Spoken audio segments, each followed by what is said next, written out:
Translator, Ninth Editor, Fish Creek. Blind likewise did not know how to put it into words for Chin Mu, so he merely let out a rough laugh. This city is also named the Dragon City, that never sleeps. When night falls, lanterns blaze and the streets shine bright. Every village within a radius of several thousand miles gathers here to trade. Muir, Granny, I won't be accompanying you two any longer. Granny, do you have some pocket money? Supporting himself with his bamboo staff, he straightened up and stretched out one hand, his face piled with grins. Granny C pretended she had not seen a thing. Blind reached out to clutch the beast skins on the cart and smiled. Muir, lend me 2 beast skins. When I win some money gambling, I'll return it with interest. Chinmu smiled. Take them if you like. No need to return. Don't give them to him, Granny C scolded in fury. This old geezer runs off to the gambling den every time he comes here. Every time he loses until he's utterly broke. Those 2 beast skins are enough for us to buy plenty of seasonings. That's far better than letting him toss them into the river. If I throw them into the river myself, I can at least hear 2 plops. Blind immediately draped the 2 beast skins over himself and shot off. Vanishing into the crowd, Granny C stamped her feet in anger. Chin Mu asked in confusion, Granny, what's a gambling den? Granny C erupted into a rage. You wanted to play with girls who took a wrong step, and now you want to go to the gambling den too. Muir, you're learning bad things. Chin Mu was baffled. Don't be angry, Granny. I won't play with them if that's what you want. Right, Granny, does this place have a Cathouse? The Cathouse Hall Master, Fu Qingyun of the Heavenly Devil Cult, said I could find her in any place that has a Cathouse. Granny C stared at him and let out a cold sneer. Now you want to visit a low-grade brothel? You'd best stay far away from Fu Qingyun, that coquettish fox. Qin Mu was utterly bewildered. He was clearly going to a Cathouse to find someone. How did it become a low-grade brothel? And what kind of place was a brothel anyway? There are so many rules in the city. I can't do this, and I can't do that. The youth muttered resentfully. The young and the old drove the ox cart into the marketplace. It was packed shoulder to shoulder, and every sort of wares was cried for sale. There were also folk of various races, dressed in strange and peculiar garments, dazzling Chin Mu's eyes. Before long, Granny C sold off the ironware and skins on the cart in exchange for seasonings. The merchant seemed to be from the outside world, for his accent was unusual, and he claimed he hailed from the Eternal Peace Empire. Though Granny Sai was a woman, she had long been used to spending freely and was never skilled at haggling. She sold the ironware that Mute had forged at a cheap price, and even the beast skins and furs did not fetch much. Yet the merchants had good consciences, feeling they had taken a small advantage of Granny Sai and Chin Mu, so they gave them an extra little sack of dragon coins, 100 within. Dragon coin was the currency of Border Dragon City. On each coin was stamped the image of a dragon pillar, much like the dragon pillars standing at the 4 corners of Border Dragon City. Chin Mu sensed that the coins were imbued with a unique formation. They ought to have been forged with a special method to prevent imitation. Afterward, the 2 sold off the cattle and goats. The cattle and goats seemed to know their fate. They cried ceaselessly, biting onto Chin Mu's clothes and refusing to let go. Chin Mu hesitated, yet Granny C whispered, They are all bad guys. Chin Mu leapt in shock. These few cattle and goats were truly humans transformed by Granny Sai using the devil nature technique. They are a bunch of bandits. Granny C's voice was soft as silk. Remember when I brought you out of the village to deliver a baby? When we arrived, the whole village had been slaughtered. For these few years, I have searched for traces of those bandits, but never succeeded. Yet just a few days ago, I finally found them. Chin Mu's heart trembled. He tugged his shirt back and let the merchants drag those cattle and goats away. What awaited these livestock was either slaughter or the plow. Though he felt it wasn't quite right, he could not say Granny C was wrong either. The Great Ruins was such a place. The strong preyed upon the weak. What Granny C did might be extreme, but it was better than doing nothing. He was even somewhat moved. That incident had left Chin Mu deeply shaken, and he had never thought that more than 10 years later, Granny would still be thinking of taking revenge for the villagers who had died so tragically. The 2 bought several rolls of cloth and some fine wine and carried them back toward the inn where they were staying. Granny C suddenly halted when she saw a shop selling rouge and powder. Good stuff. Only this kind of exquisite powder can match Granny's exceptional beauty. The old woman was over the moon, her eyes glowing.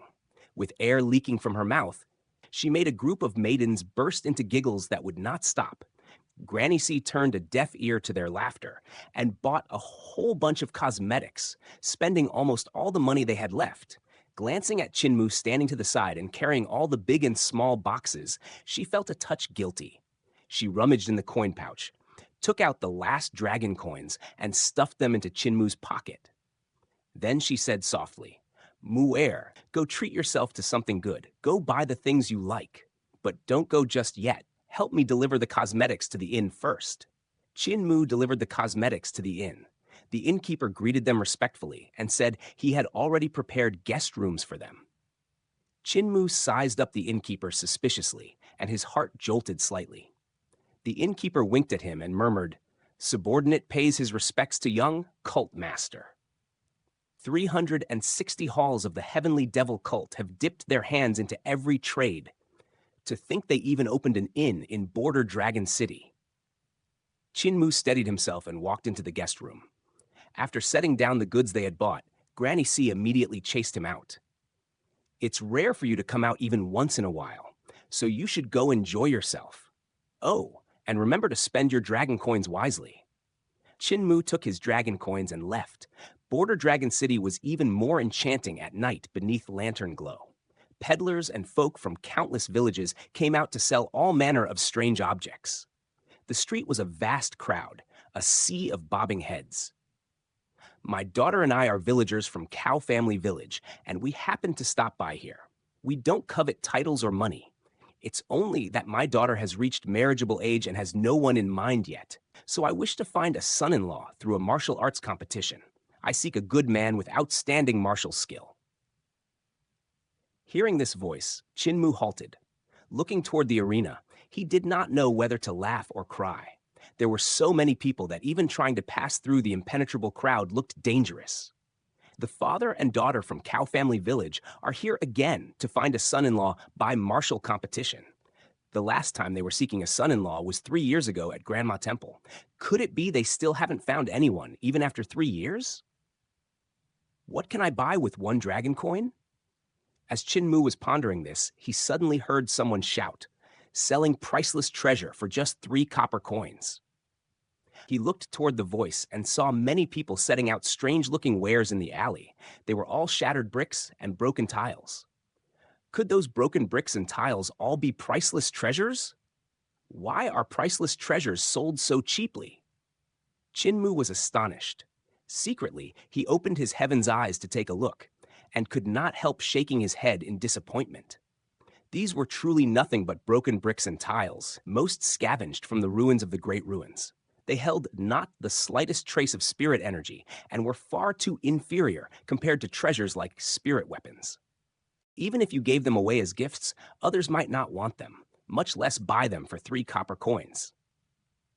Yet, there were still many people who looked like practitioners standing before the stalls, picking through the piles, hoping to truly find a treasure among them. Chinmu moved from stall to stall, and his heart stirred slightly. He actually did find some decent things. On a few stalls, there were shattered weapon fragments that caught his eye. Those shards gave off a faint glow. They ought to be pieces from spirit weapons, with some value. He stepped forward to ask, only to be left speechless. A single shattered piece of a spirit weapon actually cost dozens of dragon coins. This is a scam, isn't it? Chinmu continued onward and saw a stall where dozens of crocks were laid out atop a goatskin. Most were broken, either missing lids or cracked at the corners. However, when he looked with his heaven's eyes, these crocks emitted an extremely intense glow, far surpassing the shattered spirit weapon pieces. It was even stronger than the spirit weapons he had been selling. "How much for the crocks?" Chinmu went up to ask. 3 copper coins each, the stall owner replied. Chinmu fished out the dragon coin from his pocket and said awkwardly, "I only have 1 dragon coin. Can you sell all of them to me?" The stall owner was startled, then delighted. He immediately snatched the dragon coin, bundled up the crocks, and handed them over to Chinmu with a grin. "They're all yours." Silly boy. The stall owners nearby chuckled softly. He doesn't even know a dragon coin is worth 1,000 copper coins. The stall owner clutched the dragon coin tightly and immediately said, "Little brother, you can't go back on your words." Only now did Chin Mu learn the value of a dragon coin. He smiled openly. "Since you and I made a deal, of course I won't go back on my words. I think it's worth paying a dragon coin for these crocs." The stall owner exhaled in relief and was about to slip away when a crisp voice rang out. "Hold it! How much are these crocs, little brother?" Chin Mu raised his head and saw several richly dressed men walking over. Among them was a youth dressed even more luxuriously. The youth's features were delicate, with a bit of baby fat on his cheeks. Compared to Chin Mu, he carried a more graceful air as he stared with interest at the goatskin. "Divine arts practitioners?" a stall owner cried out. Chin Mu cried out as well. "You're the chubby fatty seventh young master from the Eternal Peace Empire's ship." "Chubby fatty seventh young master?" The youth froze, then immediately recognized Chin Mu. Slightly embarrassed, he ground his teeth. "Who's the chubby fatty seventh young master?" Chin Mu had no interest in that chubby fatty seventh young master and instead looked at the few people behind him. These people were extraordinary, with vital chi flowing outward from their bodies. One of them even had a green dragon coiling about him. The dragon's head rose higher than his own and swept its bright eyes vigilantly over the surroundings. This man was clearly a green dragon spirit body who had awakened his 6 directions divine treasure. He was a divine arts practitioner whose vital chi showed its form at all times. Though Chin Mu's vital chi was dense and he could also make it manifest, he could only do so in battle. Only when his vital chi was exceedingly strong and mixed with blood and chi could others see it. But it was different for divine arts practitioners. They could make their vital chi show its form whenever they wished. A divine art could be hidden within that vital chi and could be unleashed the instant it met an enemy's attack, countering the incoming strike. Chin Mu had once heard Granny C say that the spirit embryo realm was only considered the level of martial arts practitioners. Only when one cultivated to the 5 elements realm could one be considered a grandmaster, proficient in the changes of the 5 elements, and able to evolve battle techniques, spells, and other such moves into divine arts. And once the wall of the 6 directions divine treasure was broken, one would become a divine arts practitioner and be able to use divine arts. Even though Border Dragon City wasn't small and had many divine arts practitioners, to have such figures following behind was truly impressive. "Of course, I'm selling these crocs." Chin Mu thought for a moment, then named a price: 100 dragon coins each. He had thought he was asking for too much, yet he did not expect the chubby fatty 7th young master to smile warmly and nod. "That's cheap. Deal. There are 36 crocs on your goatskin, so it's 3,600 dragon coins in total. High official ding. Settle payment with him." One of the men behind bowed and replied, "Understood." He then stepped forward and settled the account with Chin Mu. The stall owners and the alley's visitors were stunned, their breathing turning ragged. The man who had sold the crocs to Chin Mu earlier had his eyelids twitching violently and almost fainted. He stared fiercely at the crocs, yet did not dare snatch them. Translator, Ninetails. Editor, Fish Creek. Though a single dragon coin was but a small thing, 3,600 of them, gathered together, became a true mountain of wealth. More than 10 pounds of cold metal. Chin Mu hooked the coin pouch onto the hilt of his pig slaughtering knife and, without speaking aloud, exclaimed within, "That chubby fatty 7th young master is truly generous." 7th young master's eyes brightened the moment his gaze settled on the pig slaughtering knife on Chin Mu's back. "If you're willing to sell me your knife, I can offer an even better price." Chin Mu shook his head. "My knife is far better than those crocs, so I'm not selling." "That's true. Just the materials used for your knife already surpass the materials used for those crocs." 7th young master passed the crocs to a follower beside him and smiled. These crocs were forged by a divine arts practitioner of the 6 directions realm. There are a total of 36 spirit weapons, and thus they're called the 36 Heavenly Stars crocs, able to form the Big Dipper Devil Purge formation. Even if they're slightly damaged, the power remains. They're useless to me anyway. I only meant to bring them out of the great ruins and sell them to those noble brats, then make a fortune. I've seen the 36 Heavenly Stars crocs before, so I recognize them. Your eyesight seems better than others? Could it be you've also seen them before?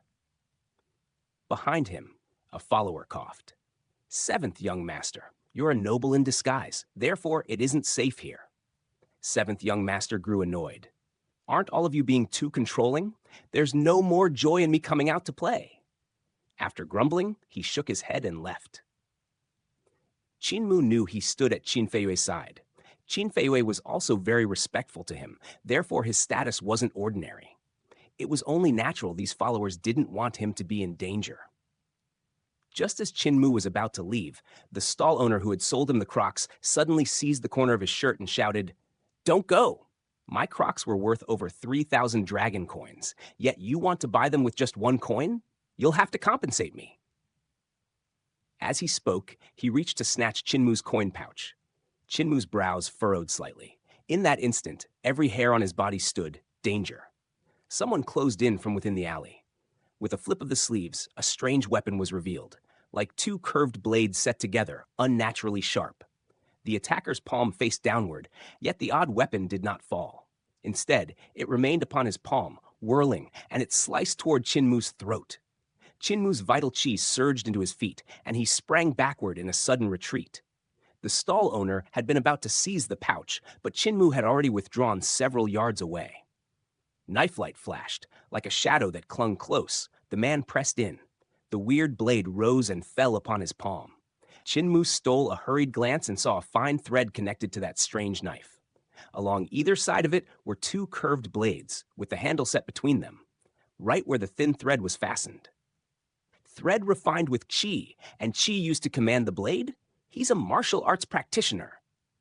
This practitioner's knife work was exceedingly peculiar. His footwork was slick as an eel burrowing and winding about. With blade techniques as his main path, in such a cramped alley, his moves became especially lethal. Snow-white knife light arcs down from above. Its force was not weak. At the same time, Qin Mu saw others too, greedily itching to try their hand. One after another, they stood. Clearly, that coin pouch had stirred the covetous hearts of these people. More than 3,000 dragon coins was an immense fortune, enough to kindle murderous greed. I have to finish this quickly. Qin Mu abruptly halted. Vital qi surged boundlessly into his fists. His steps shifted in accord with his vital qi. It reached both arms, circulated into his fingers. He clenched his fingers into a fist, then his fingers snapped out, like arrows loosed from a strong bow, right as his fist met the strange blade. Thunderclap 8 strikes second form, thunder fingers of the pipa player. Clank. His first finger snapped out. The finger force whistled loudly, flicking away the rapidly spinning blade. The second finger snapped out, and the practitioner's vital qi thread was severed.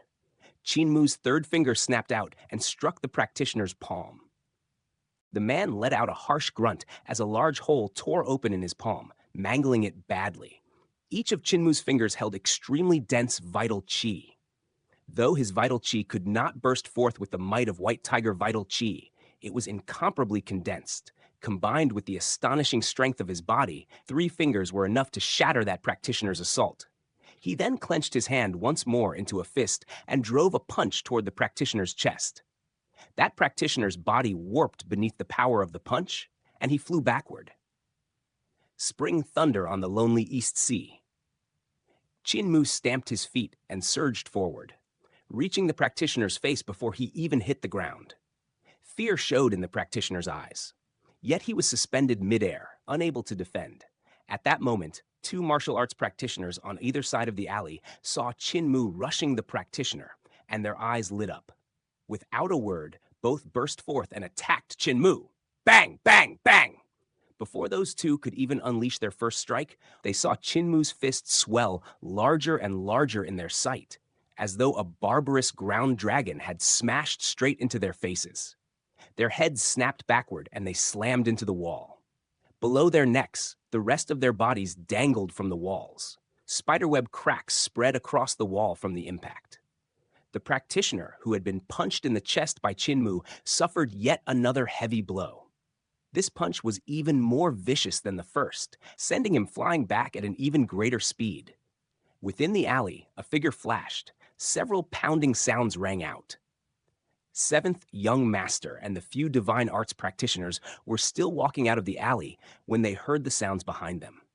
They turned back, their faces full of astonishment. The practitioner, blown away for the third time, flew toward Seventh Young Master. The few divine arts practitioners frowned, preparing to act, but Seventh Young Master smiled. No need for that. We'll avoid him. They turned aside to let him pass, yet they saw Qin Mu stuck close behind the practitioner, his punches wild as lightning, strength and softness coupled together. When the final punch landed, the practitioner was blasted out of the alley and smashed into the wall opposite the alley. The wall broke under the practitioner's backside. His body was lodged inside it. His limbs drooped powerlessly, hanging there, unable to move. Behind Qin Mu, over 10 practitioners had their heads stuck in the walls, their bodies hanging outside. Their limbs flailed, yet they couldn't pull themselves free. Impressive skill! The few divine arts practitioners cried out in admiration. One of them whispered, "Young Master, that man sprinted like huge raging waves that can split the sky. It's an extremely powerful battle technique. If those earlier punches and kicks could surpass their limits, they would become divine arts." Seventh Young Master was astonished. What he used was a battle technique. A top-notch technique among battle techniques. Seventh Young Master nodded slowly. I've heard a tale of that time. The Imperial Preceptor once discussed the path with the Battle Techniques School, then slaughtered many great pillars who cultivated battle technique. From then on, battle techniques could no longer be viewed the same as divine arts and were classified as heresy. Many heretics fled into the great ruins. Could he be one of a heretic's disciples? Another follower whispered, Border Dragon City isn't eternal peace. Crooks are mixed in with honest folk, and most are vicious people at the end of their rope with no way out. Therefore, we must be absolutely careful. There should be survivors from back then standing before this youth. Young Master, let us quickly meet the general. Qin Mu hadn't killed them ruthlessly. He had held back half his strength. Even so, the sight of over 10 practitioners hanging upon the wall was still rather terrifying. Of course, this was nothing to him. When he fought Old Ma and the others in the village, and when he fought the Devil Ape and Hu Linger outside the village, he had always used his full strength. It isn't safe carrying so many dragon coins on my body. Why don't I just buy some things and return the rest of the dragon coins to Granny when I go back to the inn? The youth didn't trouble himself over what had happened. He bought more fine silk fabric and had people deliver it to the inn. He planned to prepare more clothing for Old Ma, the village chief, and the rest. Qin Mu purchased a few more interesting items, planning to gift them to Old Ma, Cripple, and the others, then return to the inn. Unexpectedly, Granny C wasn't in the room. She had gone out without him knowing. Blind had also vanished without a trace. Since it's a rare chance to come here, it's better I take a look around and widen my horizons. Qin Mu took out 100 dragon coins and hid the rest of the money carefully, then walked out of the inn to look around. Border Dragon City was especially bustling at night. It truly broadened his horizons. There were martial competitions, arena challenges, operas, lion dances, and even people seeking revenge. Without realizing, he walked toward the heart of Border Dragon City. The structures here were even more majestic. There were many ancient buildings left behind by those who lived in the great ruins before darkness invaded. The temples and shrines were extraordinary. Qin Mu opened his heaven's eyes and looked at the ancient structures, clicking his tongue in wonder. The god statues here looked like ordinary statues to others, yet in his sight they were gods releasing lofty radiance. He studied them one by one, harboring no fear toward these gods. He did not disrespect the statues. He only admired the skill of the godly person who had sculpted them. Border Dragon City was built atop a vast ruin. These stone statues were made by the hands of devils and gods from a distant age. From the carving techniques alone, Qin Mu could see the natural, unforced handiwork of gods, and in his daze he seemed to behold a splendid, magnificent divine art. It seems one can comprehend many techniques just by looking at these stone statues. Qin Mu sighed in admiration when a middle-aged man suddenly approached, smiling. Youth from the countryside. Do you want to earn money? I've got a great deal for you. The City Lord's Manor is looking for people to fight in an arena. If you win, you'll get 100 dragon coins. Chin Mu shook his head. The middle-aged man went to look for others and found a youth who entered the City Lord's Manor excitedly. An arena fight in the City Lord's Manor? What is the Border Dragon City Lord planning? Chin Mu was puzzled. Just then, a voice laughed thunderously. Ever since Heavenly Devil Cult Master Li Tianxing died, the cult mistress has been elusive, vanishing without a trace. Never would I have expected the mistress to actually visit my Border Dragon City. Mistress, to come from afar, your presence brings light to my humble dwelling. The voice was exceedingly loud, proving its owner's cultivation was immensely dense. Chin Mu's eardrums rang from the vibration. Even many passers-by fainted from it. Chin Mu was shocked. Cult mistress? Could it be Granny? City Lord is too modest. An extremely pleasant voice sounded, utterly alluring. When Chin Mu heard that voice, his throat went dry, as though countless devils within his heart had leapt out and begun dancing. Many people on the street suddenly started dancing as though drunk. They laughed loudly, crazed expressions twisting their faces. Only after some time did these people regain their senses and look at one another, not knowing what had just happened.